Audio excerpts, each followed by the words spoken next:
कहानी उन आम घरों की है जहाँ खाने वाले तो कई, लेकिन कमाने वाला एक मर्द ही होता है। बावजूद इसके उससे उम्मीदें कम नहीं होती।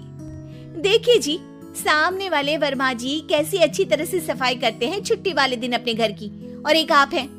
अरे यार, उनके पास कार है, ऑफिस पास में है और हफ्ते में 2 दिन की छुट्टी होती है, तो फर्क तो पड़ता है ना। मेरी तो शादी ही गलत हो गई। अरे कोई मस्त लड़का मिलता, कमाता भी, घुमाता भी, घर के कामों में भी मदद करता, लेकिन नहीं जी, हमारे वाले को तो कमाने से फुर्सत ही नहीं, और कमाई भी ऐसी कि कोई जरूरत पूरी ही नहीं हो रही है। सुनील बेचारा शीना को देखकर सोचता है कि शीना सही कह रही है। देखने में सुंदर है, घर का सारा काम कर लेती है, उसे तो कोई भी अच्छा लड़का मिल सकता था। क्या सोच रहे हैं? भागने का इरादा तो नहीं है? अरे नहीं मेरी प्यारी बीबी, मैं तो नहीं, पर डर है कि तुम नहीं कहीं भाग जाओ मुझे छोड़कर। शीला सुनील के मुंह से प्यार भरी बात सुनकर मुस्कुराती है। आप भी ना।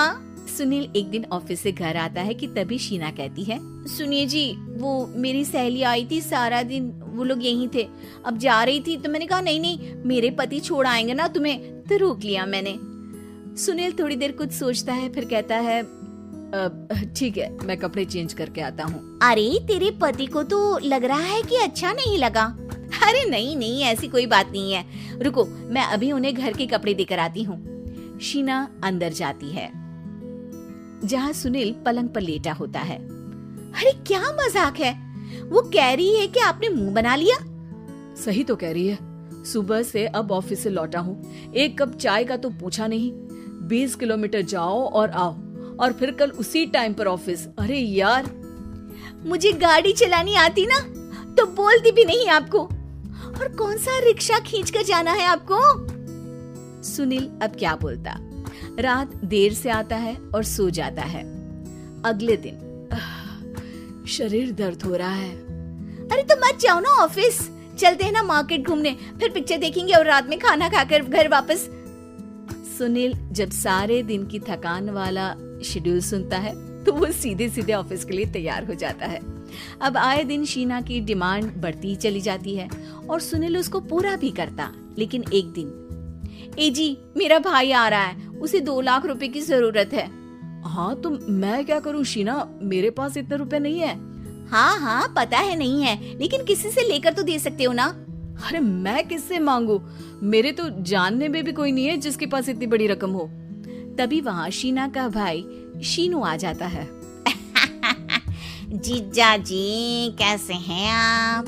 अब मैं ठीक हूँ शीनू, अचानक इतनी बड़ी रकम की जरूरत कैसे पड़ गई?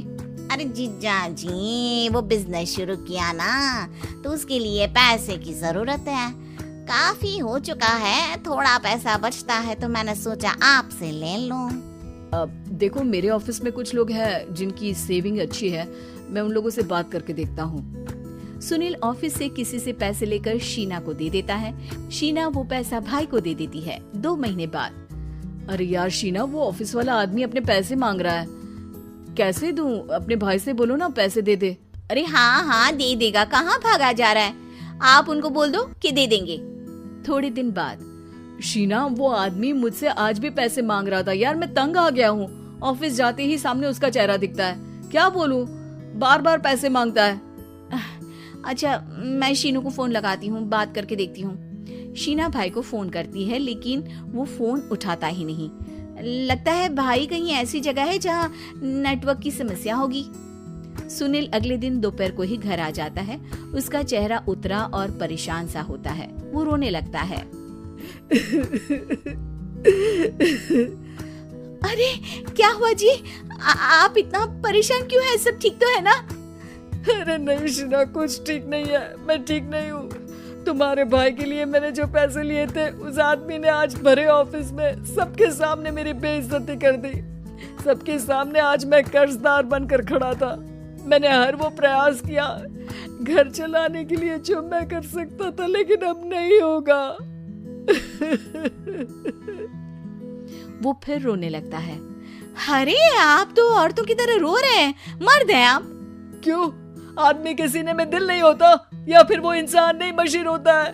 अरे मैं थक चुका हूँ शीना, तुम समझती क्यों नहीं? मैं भी शारीरिक और मानसिक रूप से थकता हूँ, मैं भी आराम करना चाहता हूँ, सुकून चाहता हूँ। मैं अब कुछ नहीं कर सकता। कुछ नहीं। वो बैठ जाता है। शीना पति को हैरान परेशान देखकर चुप हो जाती है। अगले दिन, सुनिए, ये लीजिए 2 लाख रुपए, उस आदमी को दे दीजिए और बोल दीजिए कि आज के बाद किसी को पैसे के लिए बेइज्जत ना करे। सुनील पैसे देखकर राहत की सांस लेता है। अरे शीना, तुमने तो मेरा बहुत बड़ा काम कर दिया। अब मैं शान से ऑफिस जा सकता हूँ, लेकिन ये पैसे आए कहाँ से?